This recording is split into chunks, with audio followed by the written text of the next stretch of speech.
예수께서 예루살렘으로 가실 때 사마리아와 갈릴리 사이로 지나가시다가 한 마을에 들어가시니 나병 환자 10명이 예수를 만나 멀리 서서 소리를 높여 이르되 예수 선생님이여 우리를 불쌍히 여기소서 하거늘 보시고 이르시되 가서 제사장들에게 너희 몸을 보이라 하셨더니 그들이 가다가 깨끗함을 받은지라.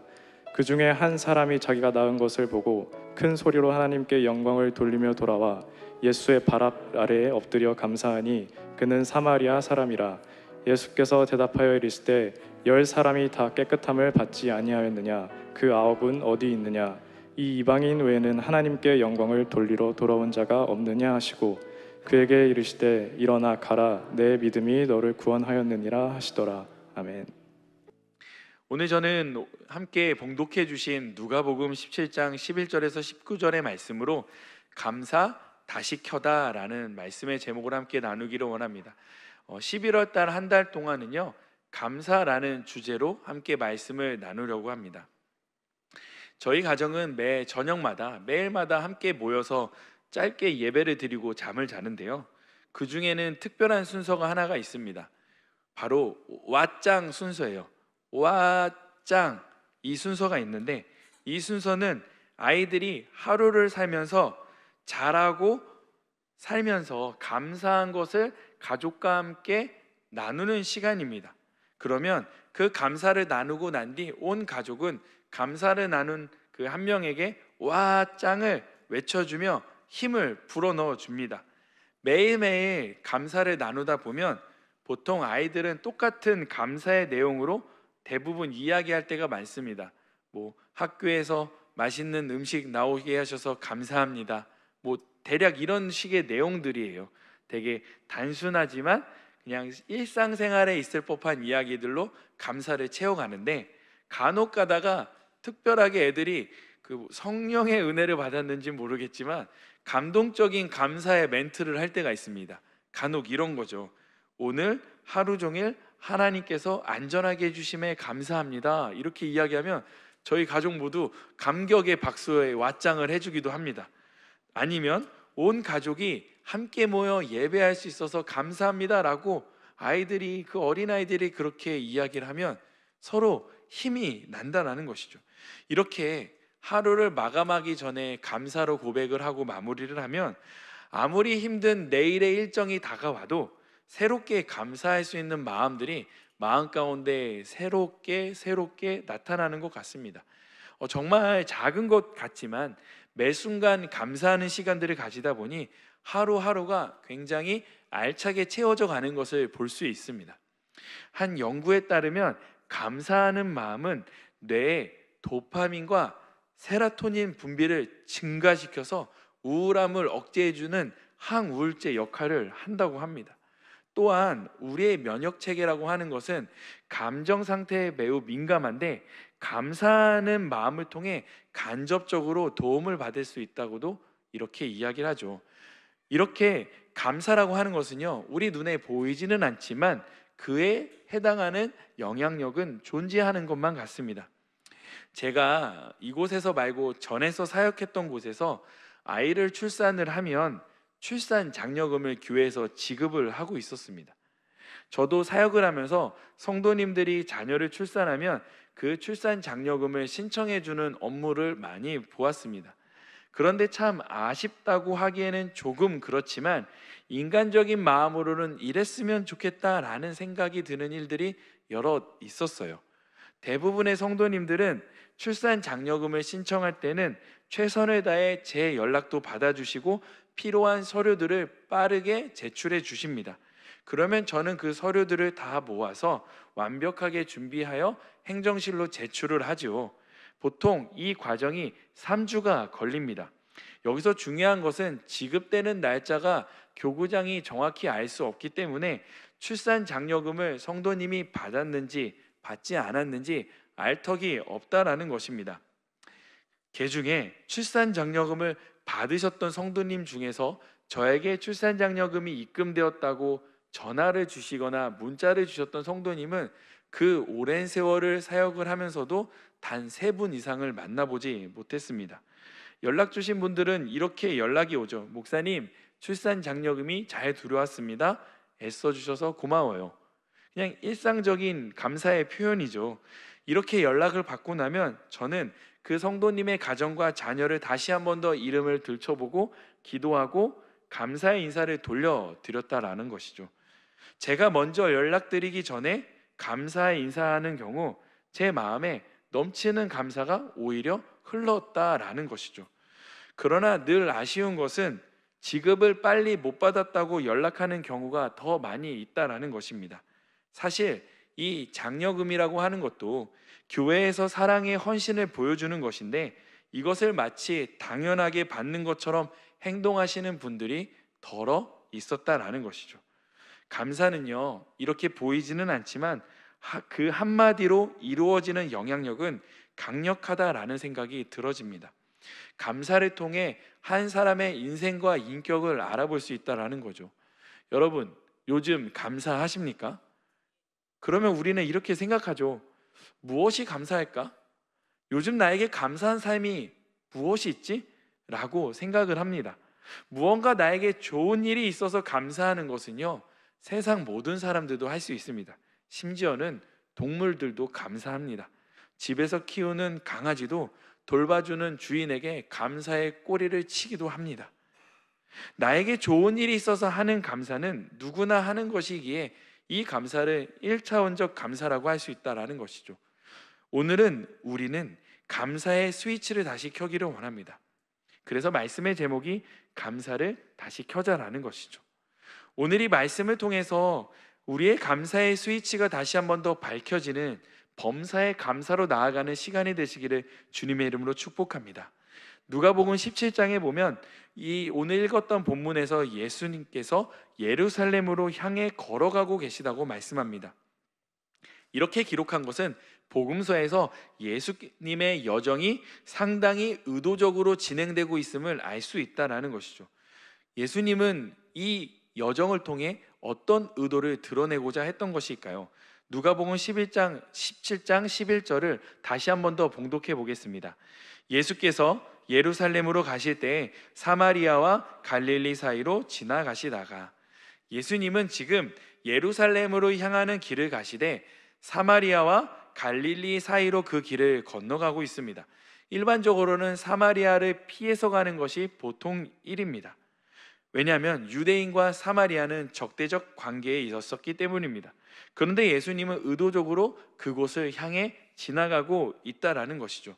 그렇게 하심으로 그 문제를 드러내고 계시며 예수님의 뜻이 어디에 있는지 그분은 의도적으로 드러내고 있다라는 것이죠.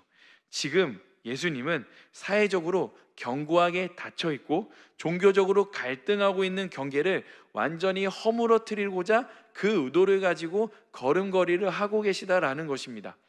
예수님은요, 우리가 세워둔 견고한 벽들을 무너뜨리고자 찾아오세요. 특별히 지금 나와 다른 사람을 향한 고정관념, 차별, 판단의 벽을 허무신다라는 거예요. 외모, 학력, 경제적 수준, 신앙의 연륜, 교회 직분 등 사람을 구분하려는 마음들이 있죠. 그러나 하나님은 사람을 외모로 보지 않으시고 중심을 보신다고 말씀합니다. 또 예를 들면 예수를 온전히 믿으면 세상으로부터 배척받을 것 같아서 그 두려움과 상처받을 것을 걱정하며 하나님 앞에 나의 마음을 완전히 열지 못하는 벽이 있을 수도 있다라는 것입니다. 세상에서 예수쟁이라는 말을 듣는 것이 무서운 것이죠. 그런데 오늘 예수님은 늘 우리에게 말씀하고 계십니다. 두려워하지 말라고요. 마태복음 28장 20절입니다. 함께 봉독하겠습니다. 내가 너희에게 분부한 모든 것을 가르쳐 지키게 하라. 볼지어다 내가 세상 끝날까지 너희와 항상 함께 있으리라 하시니라. 우리가 왜 세상 속에서 두려워하지 않아야 할까요? 우리와 함께 해주신다고 말씀하고 계시는 주님이 지금도 살아서 이곳에 우리와 동행하시기 때문입니다. 예수님은 오늘도 우리 사이의 그 벽들을 허물기 위해 지나가고 계세요. 마치 사마리아와 갈릴리 사이의 길을 의도적으로 걸어가고 계시듯 말입니다. 미움과 편견, 자기 의와 두려움으로 세워놓은 이 벽을 피해가지 않으시고 걸어오신다라는 거예요. 그렇게 오늘 본문의 말씀은 우리를 향한 주님의 발걸음이라고도 이야기할 수 있습니다. 이제 우리 예수님의 그 걸음 속에 감사에 대해서 하나씩 정의를 내려가며 적용해 보기를 원합니다. 첫 번째로, 감사는 인간답게 하는 영적 기능입니다. 한번 따라해 보실까요? 감사는 인간답게 하는 영적 기능입니다. 여기서 우리는, 저도 이 첫 번째 대지를 준비하면서 괜찮을까 싶었어요. 여기서 우리는 질문이 생겨요. 목사님, 저 인간인데요? 다른 인간도 존재하는 건가요? 왜 인간답다는 표현을 하시죠? 인간인데 말이죠. 여러분, 인간답다라는 것을 여러분은 어떻게 생각하십니까? 먹고 자고 대화하고 생각하면 인간다운 것일까요? 이런 기본적인 거 말고 하나님과 타인, 그리고 나와 내면의 관계 속에서 하나씩 인간다움을 한번 정의 내려보기를 원합니다. 첫 번째로, 인간답다고 하는 것은 하나님의 형상을 닮아간다라는 의미입니다. 하나님은 천지를 창조하시고 사람을 만드실 때 자신의 형상대로 사람을 만들어내셨어요. 하나님은 우리로 하여금 그분을 닮길 원하고 계시다라는 거예요. 그래서 우리가 하나님의 형상을 떠나 살면 점점 죄악으로 따라가고 결국 인간답게 살지 못하는 결과를 초래할 수 있다는 것이죠. 하나님 앞에서 하는 감사는요, 그분 앞에 행하는 응답의 행위라고 말씀드릴 수 있습니다. 창조주를 향한 피조물에 마땅한 응답인 거죠. 감사를 통해 우리는 하나님의 형상으로 닮아갈 수 있다는 것이죠. 그럼 두 번째, 인간답다고 하는 것은 관계적 존재로 살아가는 것입니다. 인간은요, 혼자 살아갈 수가 없어요. 서로 의존하며 살아갈 수 있다고 합니다. 최근에 나온 책을 보니까, 옛날에는 요즘 1인 가구가 많이 늘었다고는 하는데 요즘에 2026년 트렌드를 보니까 1.5가구가 생겼다고 합니다. 혼자는 살지만 다른 쪽의 관계를 갖고 와서 1.5가구가 생겼다고 해요. 즉 사람이라는 존재는 혼자 살 수 있는 존재가 아니라고 하는 것이죠. 사람은요, 영적인 면에서 이어져 가게 되어져 있어요. 자기중심적인 삶에서 더욱더 넘어가서 감사할 때 사람과 사람 사이에 연결되어지며 관계적인 존재로, 인간으로 존재할 수 있게 된다는 것이죠. 세 번째로, 인간답다라고 하는 것은 기억하는 존재로 사는 것을 의미합니다. 동물과 인간의 차이점은 무수히 많지만 인간은 기억하며 그 안에서 의미를 붙잡는다라고 할 수 있습니다. 감사라고 하는 것은요, 은혜를 기억하게 하는 능력이 되는 것이죠. 그래서 감사를 하면 할수록 우리는요, 점점 더 하나님이 원하시는 인간다운 삶으로 다가갈 수 있다는 거죠. 오늘 본문에 보면 10명의 나병 환자, 한센병 환자가 예수님을 만나 멀리 서서 소리 높여 예수님의 이름을 부릅니다. 예수 선생님이여, 우리를 불쌍히 여기소서 라고 말이죠. 이들이 멀리 서서 예수님의 이름을 부를 수밖에 없었던 이유가 있죠. 당시 이 병은 전염성이 있다고 믿어서 일반 사람들과 구별되어 살았어야만 했습니다. 만일 일반인들 사이를 지나가려고 하면 이들은 반드시 사람들과 접촉을 피하고자, 사람이 보기 전, 그 일반 사람들이 나병 환자를 발견하기 45m 이전에 그들은 먼저 소리를 쳐야 됐었어요. 부정하다, 부정하다, 자기 스스로를 이렇게 외쳐야만 했었습니다. 그들도 사람이었지만 공식적으로 공동체 안에 결코 들어올 수 없는 사람들이었다라는 거죠. 예수님은요, 그들의 외침을 이해하셨고 그들이 먼저 다가올 수 없다는 것을 알고 계셨어요. 그래서 예수님은 말씀하고 계십니다. 14절에 보시고 이르시되 가서 제사장들에게 너희 몸을 보이라 하셨더니 그들이 가다가 깨끗함을 받은지라. 제사장에게 몸을 보이라고 하신 것은요, 당시 관례에 따라 깨끗함을 얻게 될 경우 그 당시 제사장들이 그들에게 깨끗하다라고 결정을 해주면 공식적으로 공동체 안으로 들어와 살아갈 수 있게 되었기 때문입니다. 그런데 이 부분에서 우리는 한 가지 의문이 생긴다라는 것이죠. 보통 예수님께서 병자들이 나오면 이렇게 말씀하지 않으셨나요? 네 죄가 사함을 받았다, 때로는 네 병이 나았다라고 이야기하실 때가 더 많이 있었습니다. 그런데 오늘 예수님은 예수님 앞에 나온 10명의 나병 환자의 외침 앞에 가서 너희 몸을 제사장에게 보이라 라고 이야기하고 계시다라는 거예요. 평소에 예수님의 병고침의 역사와는 조금 다른 행보인 것 같습니다.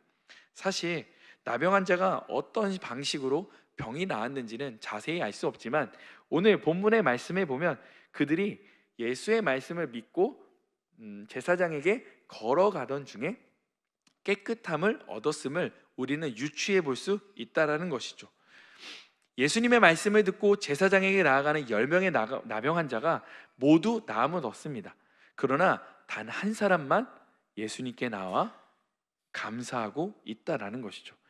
누가복음 17장 15절에서 16절의 말씀입니다. 함께 봉독합니다. 그 중에 한 사람이 자기가 나은 것을 보고 큰 소리로 하나님께 영광을 돌리며 돌아와 예수의 발 아래 엎드려 감사하니 그는 사마리아 사람이라. 예수님 앞에 감사한 사람이 바로 모든 유대인이 짐승보다도 못하다고 여긴 사마리아 사람 한 사람이었다라는 것이죠. 예수님은 이 상황을 보시고 이렇게 말씀하십니다. 누가복음 17장 17절에서 18절입니다. 함께 읽겠습니다. 예수께서 대답하여 이르시되 10사람이 다 깨끗함을 받지 아니하였느냐? 그 9은 어디 있느냐? 이 이방인 외에는 하나님께 영광을 돌리러 돌아온 자가 없느냐 하시고, 예수님은요 모든 나병 환자가 나음을 얻었음을 알고 계셨습니다. 저는요 이 본문을 보면 꼭 천국 가서 주님에게 물어보고 싶은 게 있습니다. 저는 이렇게 물어보고 싶어요. 예수님, 혹시 이때 나병 환자 10명이 모두 예수님께 나오기를 혹시 기대하셨었나요? 정말 저는 이게 궁금합니다. 근데 답이 성경에 나와 있지 않아요. 그래서 천국 가면 꼭 물어볼 거예요. 그러면 어떻게 말씀하실지가 참 궁금했습니다.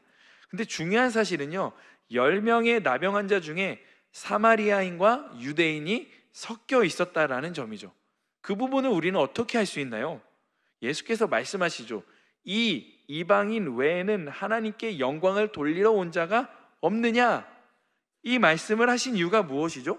분명 이 무리 안에는 이방인과 유대인이 같이 존재했음을 예수님은 보셨다라는 것입니다. 누구보다 하나님을 잘 아는 유대인이라면 반드시 하나님 앞에 제사로 예배로 영광을 올려드린 것이 기본인데 아무도 오지 않았고 오직 사마리아인 이 이방인만이 예수님 앞에 감사를 드리고 있다는 사실입니다. 이 사마리아인은요 예수님 앞에 나와 감사함으로 말미암아 처음에 제가 정의 내렸던 인간다움을 회복하게 되었다는 것이죠. 나병에서 고침받았다고 하는 것은 겉모습이 변화되어진다고 해서 인간다움이 회복되는 것이 아니었습니다. 그는 예수님 앞에 나오며 창조주께 감사하며 그분의 형상을 회복했다라는 것이죠. 또한 예수님 앞에 감사함으로 직접 나아옴으로 그분과의 관계가 회복되어졌음을 의미합니다. 그리고 더 나아가서 자신을 고쳐주신 예수님의 은혜를 기억하고 해석함으로써 그 내면에 진정한 진리의 빛을 찾았다라는 것이죠. 예수님은 다시 찾아와 감사의 고백을 한 그에게 진리를 선물하고 있습니다. 우리 본문 말씀 19절의 말씀을 함께 봉독하시겠습니다. 그에게 이르시되 일어나 가라, 네 믿음이 너를 구원하였느니라 하시더라. 여러분, 이 19절이 굉장히 중요한 포인트가 됩니다. 병고침을 받았다는 것이 구원의 증표가 될 수 없다라는 거예요. 기적이 구원의 상징이 될 수 없다라는 거예요. 오직 예수 그리스도를 믿고 그분께 나오는 자만이 구원에 이르게 된다라는 것이에요. 예수님은 10명의 나병 환자 중 자신에게 나온 단 한 사람, 그 사마리아인 이방인에게 구원을 선언하셨다는 거예요. 여기서 우리는 한 가지 사실을 알 수 있습니다. 감사라고 하는 것은 믿음과 연결되어져 있다는 거예요. 감사하는 사람이 바로 믿음의 사람이고 믿음의 사람이 그 입술에 감사가 묻어난다는 것이에요.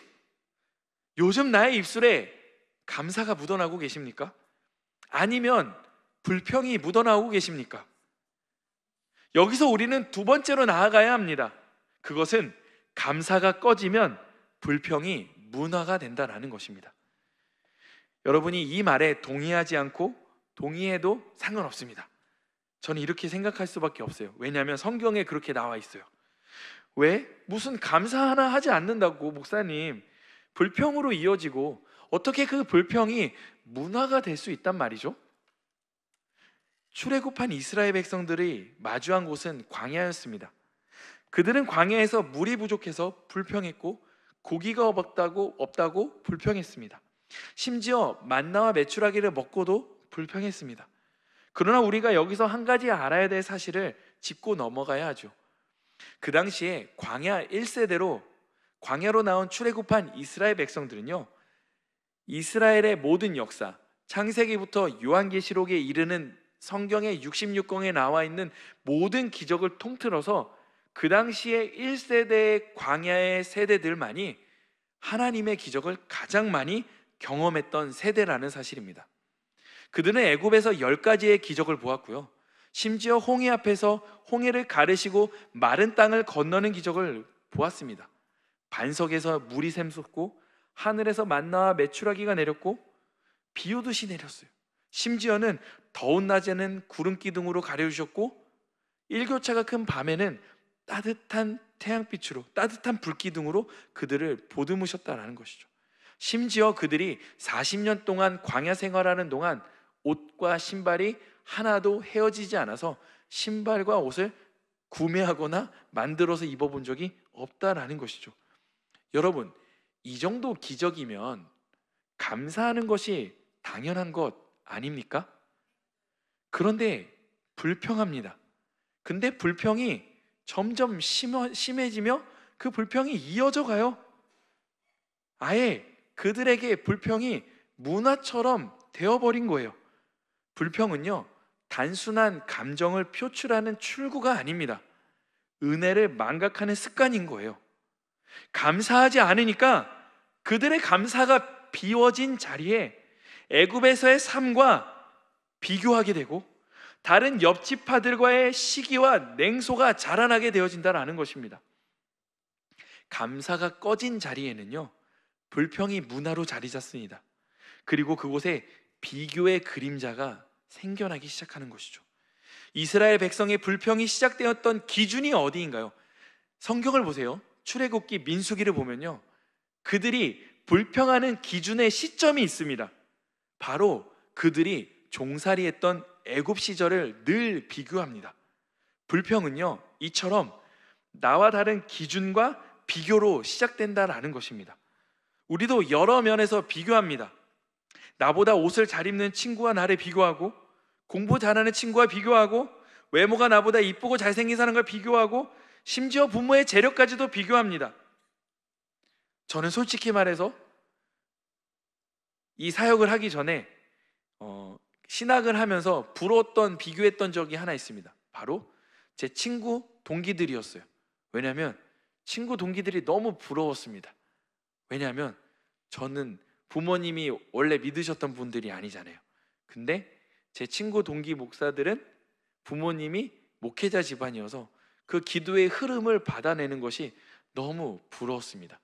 그래서 맨날 하나님 앞에 원망했던 것 같아요. 하나님, 나도 부모님의 그 뜨거운 기도를 받고 사역할 수 있도록 해달라고. 얼마나 불평했는지 모릅니다. 그런데요, 이런 비교를 통해서 무엇을 얻었나요? 삶의 활력을 얻게 되나요? 이런 비교를 통해서? 아니면 삶의 무기력함을 경험해 본 적은 없습니까? 대부분 후자일 것 같아요. 비교는 결국 우리로 하여금 불평 속으로 깊이 빠져들게 한다는 것이죠.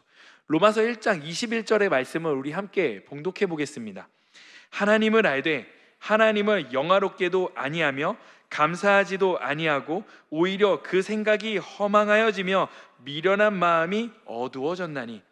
말씀을 보면요, 감사가 꺼지면 그 마음이 허망해지고 미련한 마음이 그를 어둡게 한다고 합니다. 그렇다면 감사를 켜기 위해서는 우리는 어떻게 해야 할까요? 감사를 켜는 첫 번째 그 걸음은 잃었던 은혜를 기억해내는 것입니다. 본문의 말씀을 보면 제사장에게 나아갔던 10명의 나병 환자 중 단 한 사람이 자신이 받은 그 은혜를 주신 예수님을 기억하고 예수님께로 다시 나와 돌아왔습니다. 그리고 예수님은 그에게 병고침의 선물보다 더 값지고 갚을 수 없는 은혜를 그에게 제공합니다. 그것은 무엇이었죠? 영혼의 구원이었다는 것이죠. 여기서 중요한 사실은 그 한 명의 사마리아인 나병 환자였던 그 사람이 새로운 은혜를 찾아 나선 것이 아니었습니다. 새로운 은혜를 찾아서 그 길을, 여정을 걸었던 것이 아니에요. 이미 주셨던 주님의 은혜를 기억해냈다라는 것입니다.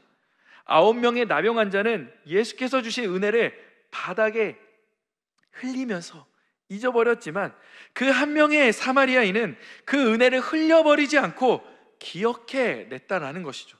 그렇게 사마리아는 결과보다 그분과의 관계를 기억해냈습니다. 기억이라고 하는 것은요, 단순한 회상이 아니라 성경 전체에서 언약을 회복하는 중요한 행동의 일환일 수 있다는 것이죠. 여러분, 그거 아십니까? 하나님도 기억하십니다. 출애굽기 2장 24절의 말씀을 함께 봉독해 보시겠습니다. 하나님이 그들의 고통 소리를 들으시고 하나님이 아브라함과 이삭과 야곱에게 세운 그의 언약을 기억하사, 하나님도 이스라엘 백성이 고통받는 소리를 들으시고 그들과 했던 언약을 기억해내셨다는 거예요. 그분의 기억해내심이 이스라엘에게는 은혜로 다가오게 되어지는 것입니다. 왜냐하면 그들이 다시 출애굽하시는 하나님의 계획으로 그들이 들어왔기 때문이라는 것이죠. 그런 점에서요, 감사라고 하는 것은 과거의 은혜를 지금의 나의 삶으로 가져오는 중요한 역할을 하는 것 같습니다. 그래서 시편은 우리에게 그 은혜를 잊지 말라라고 찬양하듯 이야기합니다. 시편 103편 2절입니다. 함께 봉독하겠습니다.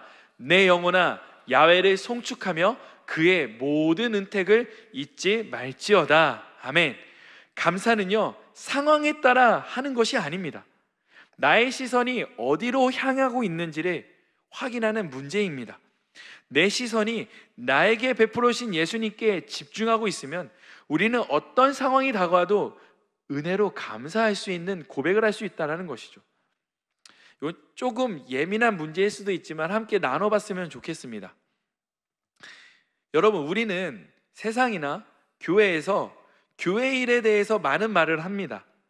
내가 생각하는 것과 내가 생각하는 가치관과 철학과 교회가 행하는 행사와 그런 일들이 조금 다르게 흘러가면 그것에 대해 우리는 나도 모르게 비난의 말을 아끼지 않습니다. 물론요, 모든 것이 사람이 하는 일이기에 다 옳다고는 저는 이야기하지는 않습니다. 그러나 우리가 교회를 통해 비난하고 상처받았다고 말하기 전에 나는 얼마나 이 주님의 교회를 사랑했는지 스스로 한번 질문해 보았으면 좋겠습니다. 이런 이야기는 좀 너무 창피한 이야기지만 교역자들도 이럴 때가 있어요. 교역자도 교회 일에 좀 비난적인 시선으로 이야기할 때가 있죠. 근데 하루는 교역자 기도회를 하는데 한 목사님이 이렇게 얘기하는 거예요. 여러분들이 아무리 불평불만을 해도, 여러분들이 교회를 사랑하는 마음으로 아무리 그렇게 말을 해도 여러분의 담임 목사님보다 여러분이 더 기도를 많이 하십니까? 여러분의 담임 목사님보다 이 교회를 더 사랑하십니까? 라고 교역자들 기도회 때 이야기를 해주시는데, 그때 약간 머리를 띵 하게 맞은 것 같았어요. 그렇지, 내가 교회를 사랑한다고 하는 이 말들도, 아무리 내가 교회를 사랑한다고 이야기는 하지만 아무리 사랑해도 담임 목사님만큼은 나는 교회를 사랑하진 않겠지. 담임 목사님만큼 교회를 생각하지 않겠지. 담임 목사님만큼 교회를 위해 기도하지 않겠지 라는 생각을 한 이유로 교회에 대한 비난의 말들을 저는 거의 줄여가기 시작했습니다. 여러분, 우리의 교회의 리더인 담임 목사님보다 생각하고 우리는 그만큼 기도하지 않는 건 솔직히 물리적으로 생각해도 그렇지 않습니까?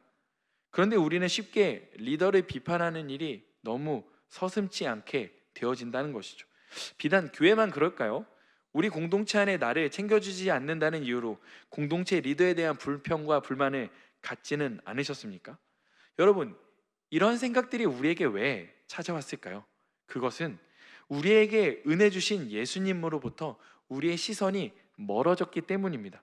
내가 숨을 쉬고 결혼하고 학교를 다니고 누리는 이 모든 일상의 생활을 누리고 있는 것이 결코 내가 잘나서 내가 성공해서가 아닙니다.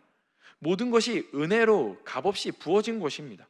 어느 것 하나 당연한 것이 아니에요. 값없이 우리는 받아내 놓고선 너무나도 당연하게 행동할 때가 있다는 것이죠. 우리가 앉아 있는 의자, 교회를 비추는 조명, 헌금 봉투, 음향 시설, 악기, 누군가의 그저 은혜로 후원했고 헌신했기에 지금 우리는 그 은혜로 이 예배당에서 그 은혜를 누리고 있는 거예요.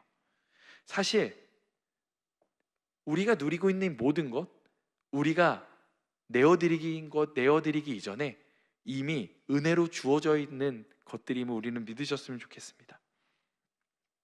나의 시선을 한번 점검해 보셨으면 좋겠어요. 우리의 시선이요, 점점 높은 곳으로 향하잖아요.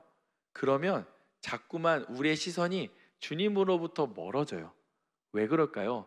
주님은 높은 곳에서 가장 낮은 곳으로 오셨기 때문이에요. 그래서 예수님은 가장 낮은 곳에서 가장 낮은 자로 우리를 높이 보셨기에 겸손의 왕으로 이 땅에서 그분은 가장 낮은 삶을 살아내셨어요. 그렇게 우리는요, 낮은 곳에 시선을 계속 두어야만 합니다. 그래야 우리의 감사의 이유가 좀 더 근원적으로 샘솟을 수가 있어요. 저는요, 부자에 대한 기준이 분명하게 있습니다. 생뚱맞게 부자에 대한 이유를 왜 얘기하냐면, 저는요, 생각보다 부자에 대한 기준이 매우 낮습니다. 제가 생각하는 부자는요, 길을 이렇게 걸어 다닐 때 먹고 싶은 떡볶이를 마음껏 먹는 사람이 부자입니다. 이해가 안 되시죠? 저는요, 어린 시절 신촌의 길거리를 거니다 보면 신촌 사거리에 있는 포장마차 떡볶이를 너무 좋아했습니다. 그런데 어린 나이에 그 떡볶이를 마음껏 먹기에는 주머니 사정이 좋지 않았기에 늘 그것이 결핍이 있었어요.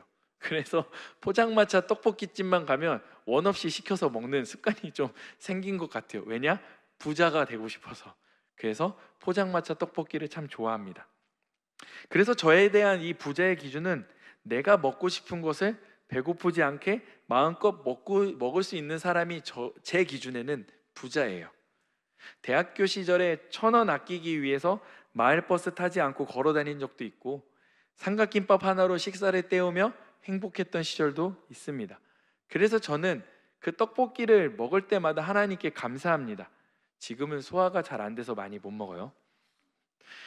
어린 시절에는 몰랐던 이 작은 은혜를 이제는 놓치지 않으려고 노력하는 거예요.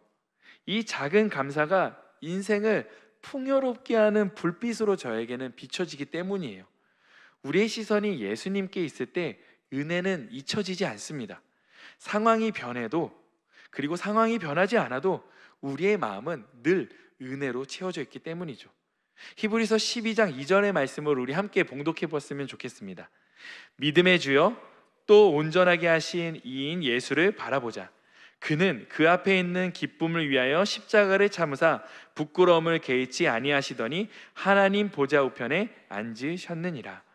여러분, 이 말씀처럼 우리의 시선은 예수님께 고정하기 바랍니다. 그리고 그분이 주셨던 그 은혜를 기억하는 시간이 되시기를 주님의 이름으로 축원드립니다. 말씀을 한번 정리해 보기를 원해요. 요즘, 그러니까 오늘 아침에 여러분들이 일어나서 예배에 오기까지 요즘 나의 입술에는 감사가 있으십니까? 상황적 감사가 아니라 나에게 은혜를 베풀어 주신 그분을 향한 원초적인 감사가 있으십니까? 혹시 나의 입술에는 감사보다 불평이 자리 잡고는 있진 않습니까?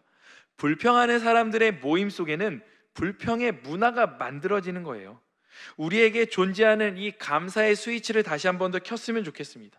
그 방법은 주님으로부터 멀리 떨어진 나의 시선을 예수께 고정하고, 특별히 나의 시선을 조금 더 낮추시며 그 낮게 오신 그 예수님께 고정함으로 말미암아 나에게 주셨던 그 은혜를 다시 한 번 더 기억해내는 것입니다. 감사를 다시 켜야 믿음으로 걸어가실 수 있는 거예요. 오늘 이 말씀을 통해 예수님을 찾아온 단 한 사람의 사마리아인처럼 그 한 사람이 내가 되어 주님 앞에 나와 그 구원의 은혜, 그 믿음의 은혜를 다시 한 번 더 누리며 살아가시는 저와 여러분 되시기를 주님의 이름으로 축원드립니다. 한 줄로 정리해 볼까요? 감사는 조건이 아닙니다. 우리의 시선을 예수께 고정할 때 어제의 은혜가 오늘의 믿음으로 타오르게 될 것입니다. 우리 함께 기도하겠습니다.